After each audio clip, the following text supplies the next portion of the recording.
we're analyzing this. It was black's move. So let's go with this position. We're looking this position from black's point of view. So we're going to look at it from this point of view. And let's go. Okay. Let's now go with this game. I don't want to tell you who played the game. Of course, there are tricksters who would just check the names and who would just pick up the moves and pretending being smarter than the others. Especially because at some point I could give some, I can just award you for making like correct moves and coming up with a good plans and giving you a chance to play some games against me afterwards and having some fun. So we're looking this from black's point of view. Look at this position, and we're just trying to apply the same things I explained to you previously and in a previous game. So let's go. You just have to give me the plans for black. So give me candidates. Give me the background after every move. I mean, why would you like to play something? And what is going to be your plan? Oh my God. We finally broke hundreds of views, but I'm expecting much more. This is nothing. This is nothing. If you keep being so lazy, if you keep being uninterested like this, I'm warning you guys, I'm not gonna be here for you always. So let's go. Jay Craven, I've learned to block it out. Frozen Edge, that guy likes my lessons, but nobody else does. Okay, so somebody else said b5. Mice Creek b5, rook c4, rook d5, and e6. Discoberry, why weren't the guys watching? Surely weren't the guys not watching? This is actually meant to be for the guys who are watching this on the YouTube channel. So Tuesdays, 10:30 p.m. CET. Come guys, European time, Paris time, and we just have to enjoy this stuff together. Of course, this is not applicable for all of you who are just here with me. Okay, this Peter94 said, what is the lecture about? The lecture is about playing against the hanging pawns and transforming the game from blocking these hanging pawns and trading off pieces into the principle of two weaknesses. And by the way, if you have any idea, what are the two weaknesses, potentially two weaknesses in this position? So for the first time, I'm not asking you only ideas. I see that most of you came up with queen d5, rook d5, rook c4, e6, and I like this one a lot. That's great. But for the first time, I'm asking you, what are potentially two weaknesses in white's game here? Let's go. Who's gonna give me an answer? Who gives me an answer? I'm gonna crush him afterwards in a bullet match, best out of 10 games. Okay. Discovery says, I don't know if I should play e6 or not. c3 and a2. Chess team was the first one who said c3 and a2. Chess team, you're gonna have 10 games match, bullet match against the big AK the Butcher. So let's go now. Let's go now. Let's have a look at a game. And please keep watching the lesson. Please don't go away and now preparing for our match. So after like queen d5, bringing the queen into the center, just like in previously seen game by Rubinstein. We're putting this queen on d5, controlling the center, fixing these pawns, and guys, please, I'm insisting on one thing. At the moment, there are 3 pawns on the dark squares. Okay, I'm not counting the h2 pawn. Let's say 4 pawns. Chess team, I know you're a trickster. You're gonna prepare for my bullet. So after queen d5, This queen is just going after it's not only blocking these two c3 and d4 pawns, but it's also eyeing the pawn on a2 as potentially weak piece. So after queen d5, white in the game played queen to e3. Now he's moving this queen. Hello, Joshua. So welcome to the lesson, and hope you're gonna enjoy. The topic of the lesson is playing against the hanging pawns. So he played the queen b5, queen d2, and rook to d5. Some of you said rook to d5. No, you didn't make a mistake saying this move. Rook on d5 just blocks the pawn on d4, and rook on c4 is just gonna block the pawn on c3. But if you immediately played rook to d5 and rook to c4, your queen on b7 would get stuck there. So it would be stuck there on b7, and you would definitely have to find a way to reopen it up. Okay. Dusty might play Giri tomorrow. Wow. That's a good opponent to play against. After rook to d5, h3, Discoberry at some point of the lesson said e6. Of course, e6 just protects any f5 at any point, just keeps maintaining control of these two squares. And you know, maybe you want to find some place for this bishop and this diagonal if needed. After like e6, rook to e1, he's now fixing the weak pawn on a2. He's now going after this pawn. By the way, Alekhine was black in this game. So after queen a4, he now puts the rook back, and he's admitting his mistake. Actually, I'm just wondering, does he really admit his mistake, or his position is so poor and so hopeless that he just has to move this rook on the back rank? Rook a1 is nothing, you know, he's just getting to get killed. So after rook to a1, b5, fixing the pawns. So look how these three pawns are fixing this, and this pawn. And once again, I'm insisting, at the moment, we've got position where these three pawns are standing on the dark squares. Let's have a look what's gonna happen in like a couple of minutes. You're gonna be impressed with the Alekhine's exploration of this position. By the way, in the chat room, I just found an interesting idea. Tech Gambino say a bunch of drawn simuls. It doesn't sound very interesting. Okay, that's a good point. But okay, from time to time, simuls could be really, really good. So after like b5, queen d1, he now wants to take on a4 and to play afterwards somehow c4, just to open up his game. But black, or Alekhine, he keeps pressuring on the white's position and plays rook to d5, or rook to c4, queen to b3. He's now okay. This queen on b3 does nothing but defending the pawn on a2. Now the rook goes to a6 or c6, depending where it has to go, and wants to go either against the c3 or a2 pawn.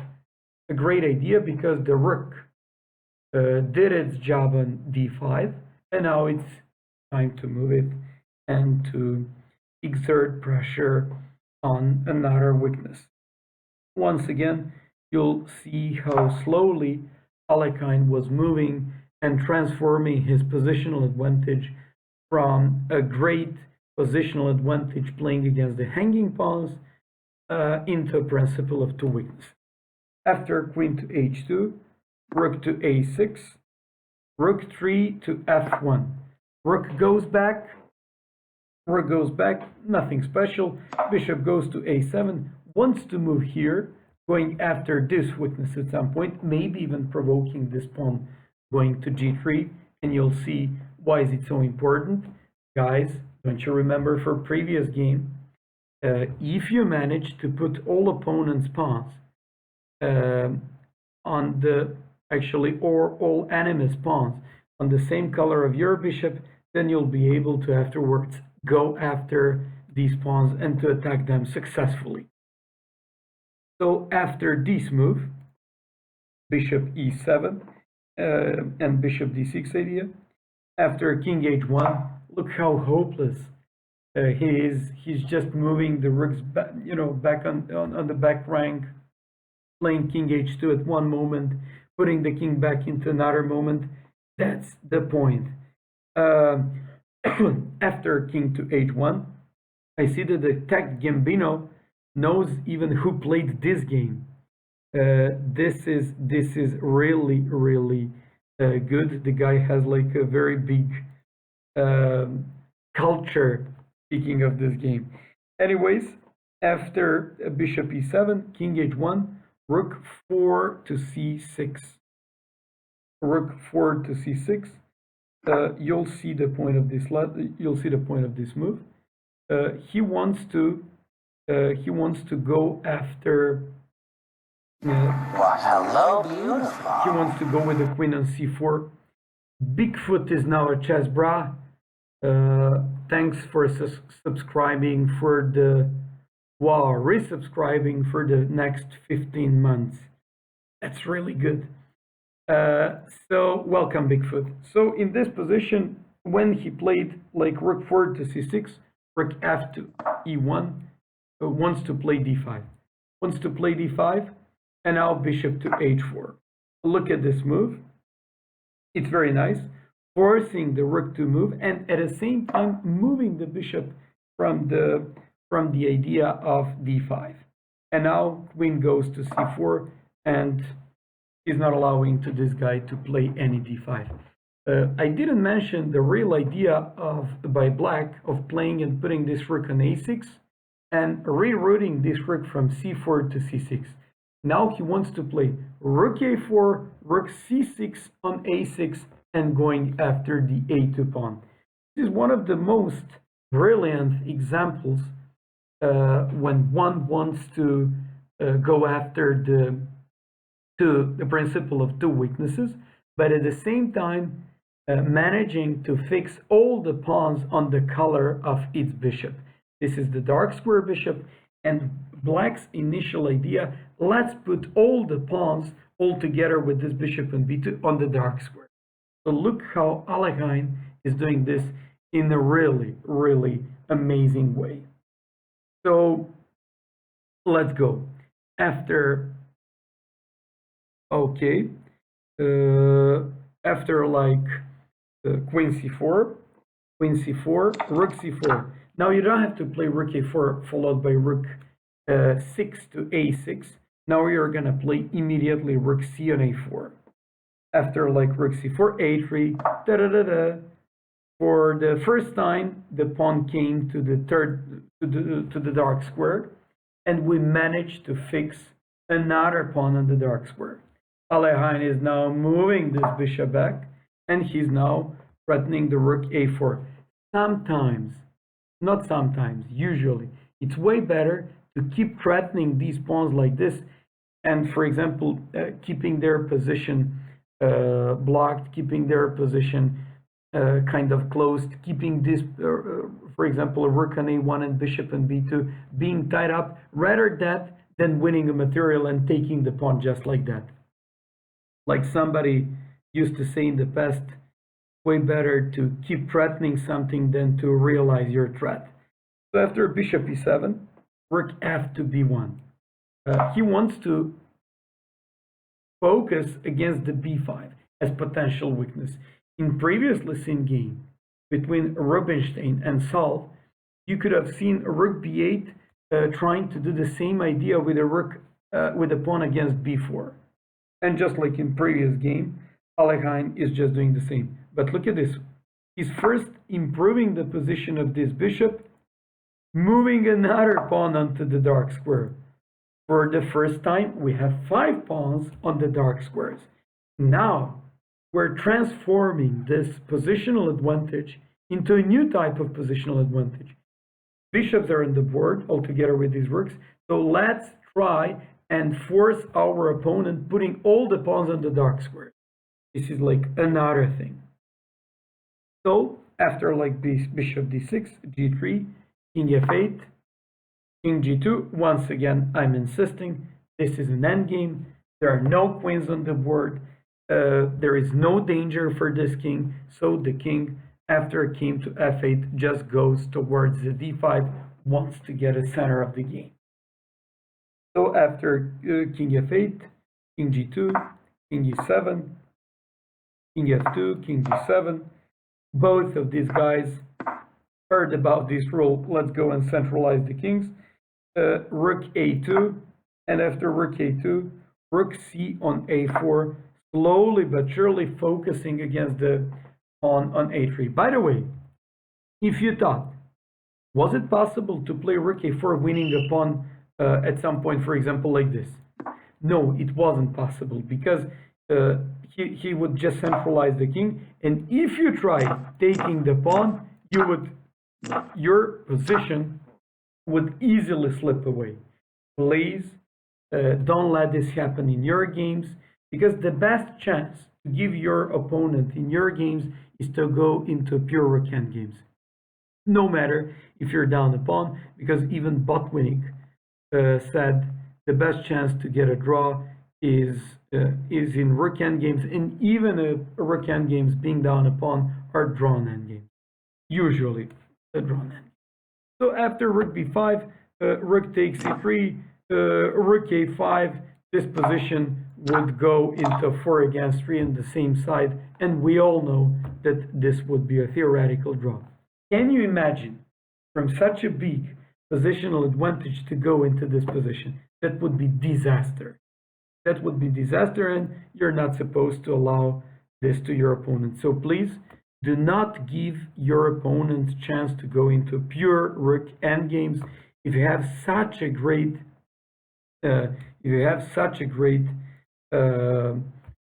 positional advantage. After king f8, centralizing the king, both of these guys were centralizing the king, and I'd like to stop here. King came to c6. Now, for the first time, this king defends the pawn on b5, and he's ready to go on a4 and to attack the pawn on a3. But you know what? Position is so good that even if you want to go after the a3 pawn, is maybe okay. You should definitely take the pawn on a3, but you should choose the circumstances and the moment when you're gonna do that. Okay. Okay, so after king c2, rook a2, rook c on a4, and in this position, we're just having a very big difficulty for this pawn. They're just defending the pawn on a3. King comes to d5. Please remember, in endgames, activity of your pieces and king's activity more important than anything else. But I'm insisting activity of your pieces. When I say that, I usually mean in rook endgames, because in rook endgames, rooks need to be active. So in this position, this is what we're doing with this king standing on d5. King is getting activity, king to d3, and rook 6 from a5. Why? He's willing to play a6, and before he goes and tries to capture the pawn on a3 at some point, he just wants to make sure to defend this pawn on b5 at some point if white plays rook to b1. So rook 6 to a5, bishop c1, and a6. He did it. Now if white makes any rook b1 or rook b2, the b5 pawn wouldn't be hanging. So after a6, bishop b2. And now he's increasing his pressure and playing the h5. He wants to play the h4. He's looking for another weakness. And this is what I've been talking about. White played h4, and I'd like to stop here. Look what happened. We started this position 26 moves before, and finally he created and forced this guy to put all his pawns on the dark squares. Even more, Look at the rooks on a2 and a1. Rooks, they belong to an open file. This is definitely not an open file. This is terrible, having these rooks on a2 and a1. And look at the king on d3. That's the only good piece in white's position. From another point of view, we get a bishop of the same color of all dark square bishops in the white's game. So we will gladly and very, very easily go after any of these pawns. We're having centralized king. And finally, we're having the rooks that are going to hit these pawn on a3, pawn on c3, and now even pawn on g3 as potential weakness. After bishop h4, now you just have to find a way. Who knows to apply what we studied in previous couple of streaming lessons? You'd be absolutely be able to come up with the right idea and the right plan here for black. So I'm asking you, find plan for white, and not just give me the move and the plan, but try to explain me why would you like to do that and what kind of rule is that? That's a question for you. Who's gonna come up first with an answer, apart from chess team? But okay, those who know the players from this game, they would know the move and they would know the idea. But okay, you just have to explain me. Everybody can tell me the move if you saw the names of the players, but nobody can tell me what's the name. I mean, nobody can easily tell me what's the name of the rule. So what's the name of the rule we're talking about here? For example, yes, find plan for white. Find move for, not plan for white, find plan for black, move for black, and give me the reasons and the name of the plan we want to go for. Okay.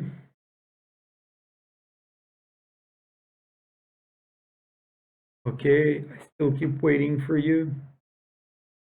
Break up pawn straight off rooks and to go the bishop endgame. f6.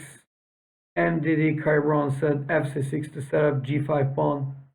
That's not what I'm asking you. Why do you want to play, even if you want to play f6, even if you want to play b4, why do you want to do that? Which rule is this? That's my question.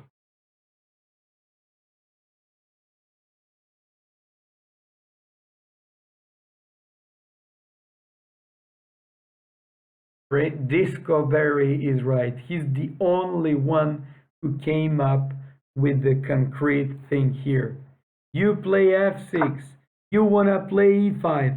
Once you play e5, this pawn is going to turn out to be weak. This one and this one. And this is not any longer a principle of two weaknesses. It's going to be a principle of three weaknesses. Two weaknesses, those are absolutely enough to win the game. After f6, bishop c1, white is just getting to get killed. F takes, bishop e2, and after e takes, c takes, look at this. Weakness, weakness, weakness. This is what I'm insisting on in our lessons. Please do not take the pawns just like that. Many of you would now just take without any thinking the pawn on g3. But basically he just played the b4 and threatened to play b3, trapping out this rook, threatening to take this pawn on a3, and Alekhine's opponent resigned the game. I'd once again like to make a recap of all these moves, but not just to point out the moves. I just want to point out the ideas. So, certainly Alekhine in this position managed to block the d4 and c3 pawns as a hanging pawns. How did he manage to do that? Exchanging the minor pieces and definitely keeping a good blockade and a good eye on these d4 and c3 games. Second thing, afterwards he increased a great pressure against, especially against the c3 and a2 pawns, because from that position, he just transformed this position into a principle of two weaknesses. And afterwards, when he did all these things, He just improved the position of his bishop, putting his bishop in the center. Then he used his king going towards the center. And when this king came to d5, it was just controlling the complete board. And eventually fulfilled something extremely important for bishop endgames and rook and bishop endgames. Put the opponent's pawns on the same color of your bishop. That's what you want to do. And when you manage to do that, afterwards they're gonna have like lots of problems because their bishop is gonna be bad because it's gonna be blocked between these pawns, and we're just gonna be able to attack these pawns very, very easy.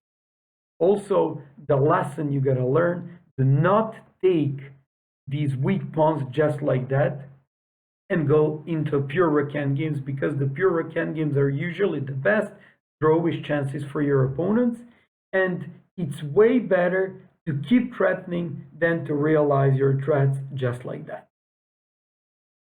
Well, I hope you like the games I prepared for you for tonight. I hope you were enjoying these games. You were enjoying these stream lesson with these two games. Another two games on the hanging pawns, and on this part we're going to talk about the next time. And you know, for all of you who were just following me tonight and who were actively participating in this lesson, thank you so much for doing this. For all of you who are just going to afterwards watch this lesson on YouTube and give us like post donations, thank you as well. And I hope you're gonna enjoy this lesson about the hanging pawns. Please come up with some feedback of yours on YouTube channel, whether they're good or bad. And finally, now I'm going back to play some bullet and blitz games against some random guys, but before anyone chessed him, because he was the first one who recognized the pattern of principle of two weaknesses. Thank you so much.